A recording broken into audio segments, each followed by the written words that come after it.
Hi, this is Sudarshan. Today concept functions of parliament. భారతదేశంలో parliament వ్యవస్థ అమలులో ఉంది. పార్లమెంట్ అనగా లోక్సభ మరియు రాజ్యసభ, అదేవిధంగా రాష్ట్రపతి. సో ఈ మూడు సభలను కలుపుతుందని మనము పార్లమెంట్ అంటాం. లోక్సభలోని సభ్యులు ఓటింగ్ ప్రక్రియ ద్వారా ప్రజల చేత నేరుగా ఎన్నుకోబడతారు. అదేవిధంగా రాజ్యసభలోని సభ్యులు రాష్ట్రాల శాసనసభలచే ఎన్నికైన ఎమ్మెల్యేల చేత రాజ్యసభ సభ్యులను ఎన్నుకోవడం జరుగుతుంది.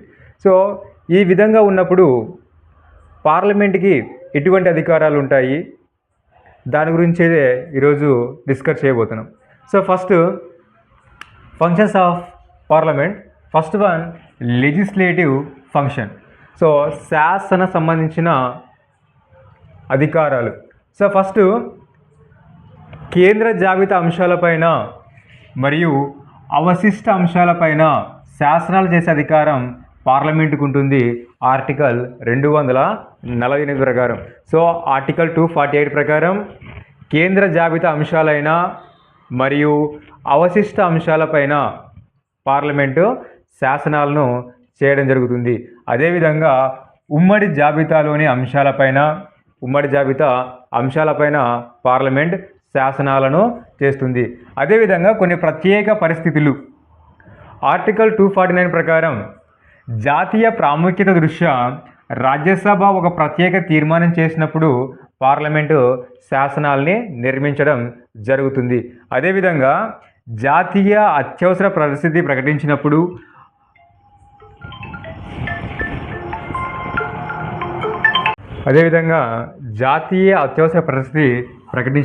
ఆర్టికల్ 352 ప్రకారం జాతీయ అత్యవసర పరిస్థితిని ప్రకటించినప్పుడు పార్లమెంటు శాసనాలను చేయడం జరుగుతుంది. అదేవిధంగా రాష్ట్రాలలో రాష్ట్రపతి పాలన అమలులో ఉన్నప్పుడు కూడా పార్లమెంటు శాసనాలని తయారు చేయడం జరుగుతుంది. ఆర్టికల్ 356 ప్రకారం. అదేవిధంగా కొత్త రాష్ట్రాలను చేర్చుకోవడం, అదేవిధంగా ఉన్న రాష్ట్రాలను విభజించి ఏర్పాటు చేయడం ఆర్టికల్ 23 ప్రకారం కొత్త రాష్ట్రాలు అంటే వేరే భూభాగాలను మన దేశంలో కలుపుకోవడం, అదేవిధంగా దేశంలో ఉన్న భూభాగాలను డివైడ్ చేయడం, దీన్ని ఆర్టికల్ 2 మరియు 3 తెలియజేస్తుంది. అదేవిధంగా పౌరసత్వానికి సంబంధించిన విషయాలు ఆర్టికల్ 11 ప్రకారం. నెక్స్ట్ రాష్ట్రపతి జారీ చేసిన ఆర్డినెన్స్లను శాసన రూపంలో ఆమోదించడం. సో రాష్ట్రపతి ఆర్డినెన్స్లను జారీ చేసే అధికారం ఆర్టికల్ 123 ప్రకారం రాష్ట్రపతి ఆర్డినెన్స్లను జారీ చేయడం జరుగుతుంది. సో ఆర్డినెన్స్లు జారీ చేసిన తర్వాత శాసనాలు చేయాల్సి ఉంటుంది. ఆ శాసనాన్ని కూడా పార్లమెంట్లో చేయడం జరుగుతుంది. అదేవిధంగా రాష్ట్ర విధాన మండలి రద్దు లేదా ఏర్పాటు. సో రాష్ట్ర విధాన మండలి అంటే MLC, member of legislative council. So రాష్ట్ర విధాన మండలి రద్దు చేయడం, అదేవిధంగా ఏర్పాటు చేయడం, దీనికి సంబంధించిన శాసనాలు కూడా పార్లమెంట్ చేయడం జరుగుతుంది. అదేవిధంగా అఖిల భారత సర్వీసుల ఏర్పాటు సంబంధించి శాసనాలను కూడా పార్లమెంట్ చేయడం జరుగుతుంది. ఎగ్జిక్యూటివ్ ఫంక్షన్స్, కార్యనిర్వహణ విధులు. ఆర్టికల్ 75 క్లాస్ 3 ప్రకారం ప్రధానమంత్రి అధ్యక్షతన గల కేంద్ర మంత్రి మండలి లోక్సభకు సమిష్టి బాధ్యత వహిస్తుంది. సో ఆర్టికల్ 75 క్లాస్ 3 ప్రకారం ప్రధానమంత్రి అధ్యక్షతన గల కేంద్ర మంత్రి మండలి లోక్సభకు సమిష్టి బాధ్యత వహించడం జరుగుతుంది. అదేవిధంగా ఆర్టికల్ 75 క్లాస్ ప్రకారం పార్లమెంట్ ఏ సభలో సభ్యత్వం లేని మంత్రి 6 నెలలు మించి మంత్రిగా కొనసాగరాదు. సో పార్లమెంటులోని ఏ సభలో అయినా కానీ, అంటే లోక్సభలో అయినా కానీ రాజ్యసభలో కానీ ఒక మంత్రికి సభ్యత్వం లేకపోతే అతను 6 నెలల కంటే మించి ఎక్కువగా మంత్రిగా కొనసాగరాదు. అదేవిధంగా లోక్సభ అవిశ్వాస తీర్మానాన్ని ఆమోదిస్తే కేంద్ర మంత్రి మండలి రాజీనామా చేసి అధికారాన్ని కోల్పోవాలి. సో ఇక్కడ లోక్సభలో అవిశ్వాస తీర్మానాన్ని ఆమోదిస్తే కేంద్ర మంత్రి మండలి రాజీనామా చేసి అధికారాన్ని కోల్పోవాల్సి ఉంటుంది. ఈ విధంగా ఎగ్జిక్యూటివ్ ఫంక్షన్ గురించి చెప్పవచ్చు. సో నెక్స్ట్ ఫైనాన్షియల్ ఫంక్షన్స్, ఆర్థిక విధులు. భారత రాజ్యాంగంలోని 12వ భాగంలో article 264 to 301 article discuss the financial functions. So now article 267 కేంద్ర అగంతక నిధిని చట్టం ద్వారా ఏర్పాటు చేయడం. ఫైనాన్షియల్ ఫంక్షన్లో ఫస్ట్ వన్ ఆర్టికల్ 267 ప్రకారం కేంద్ర అగంతక నిధిని ఒక చట్టం ద్వారా ఏర్పాటు చేయడం. అదేవిధంగా కాగ్ నివేదికలను పరిశీలించడం. నెక్స్ట్ ఆర్టికల్ 287 ప్రకారం ఆర్థిక సంఘం నివేదికను పరిశీలించడం. ఆర్టికల్ 281 ప్రకారం ఆర్థిక సంఘం నివేదికలను పరిశీలించడం. అదేవిధంగా పార్లమెంట్ బడ్జెట్ను ఆమోదిస్తే రాబోయే ఆర్థిక సంవత్సర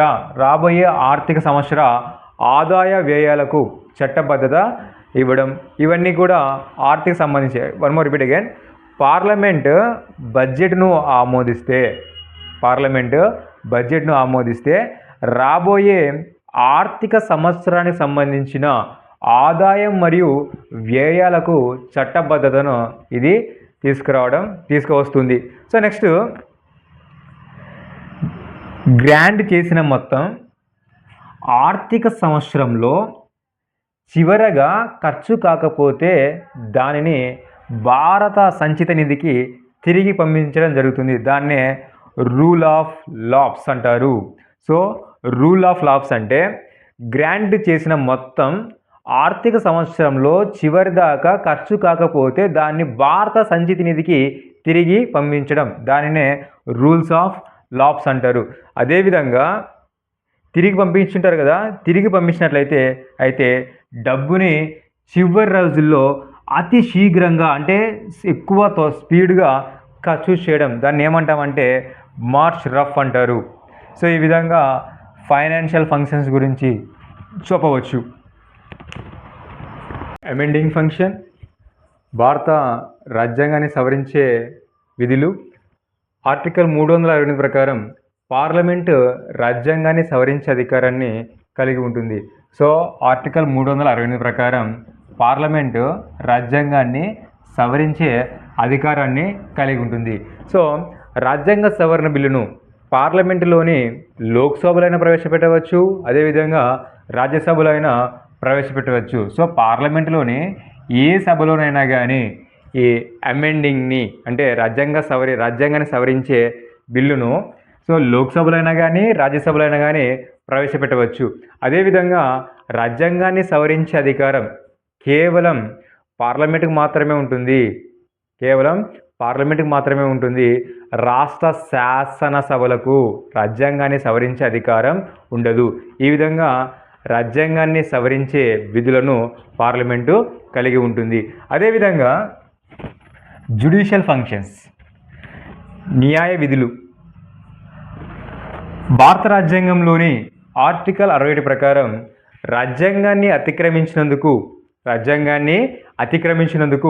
రాష్ట్రపతిని అభిశంసించడం ఇంపీచ్మెంట్ యాక్ట్. నెక్స్ట్ ఆర్టికల్ 67 ప్రకారం ఉపరాష్ట్రపతిని తొలగించడం. నెక్స్ట్ సుప్రీంకోర్టు న్యాయమూర్తులను, హైకోర్టు న్యాయమూర్తులను, ప్రధాన ఎన్నికల కమిషనర్ను, కంట్రోల్ అండ్ ఆడిటర్ జనరల్ను తొలగించమని రాష్ట్రపతికి సిఫారసులు చేయడం. ఇవన్నీ కూడా judicial functions. Next electrical functions, ఎన్నికలకు సంబంధించిన విధులు. భారత రాజ్యాంగంలోని ఆర్టికల్ 54 ప్రకారం భారత రాష్ట్రపతి ఎన్నికల్లో పాల్గొనడం. సో భారత రాష్ట్రపతి ఎన్నికలు ఎవరెవరు పాల్గొంటారంటే లోక్సభ సభ్యులు, అదేవిధంగా రాజ్యసభ సభ్యులు పాల్గొంటారు. అంటే భారత రాష్ట్రపతి ఎన్నికల్లో పార్లమెంటులోని ఉభయ సభల ఎంపీలు పాల్గొనడం జరుగుతుంది. అదేవిధంగా ఆర్టికల్ 66 ప్రకారం భారత ఉపరాష్ట్రపతి ఎన్నికల్లో పాల్గొనడం. నెక్స్ట్ ఆర్టికల్ 89 ప్రకారం డిప్యూటీ చైర్మన్ను రాజ్యసభ సభ్యులు ఎన్నుకోవడం జరుగుతుంది. సో ఆర్టికల్ 89 ప్రకారం డిప్యూటీ చైర్మన్ను రాజ్యసభ సభ్యులు ఎన్నుకోవడం జరుగుతుంది. ఆర్టికల్ 93 ప్రకారం స్పీకర్, డిప్యూటీ స్పీకర్లను లోక్సభ ఎన్నుకోవడం జరుగుతుంది. ఈ విధంగా ఎలక్ట్రికల్ ఫంక్షన్స్ గురించి చెప్పవచ్చు. Thank you.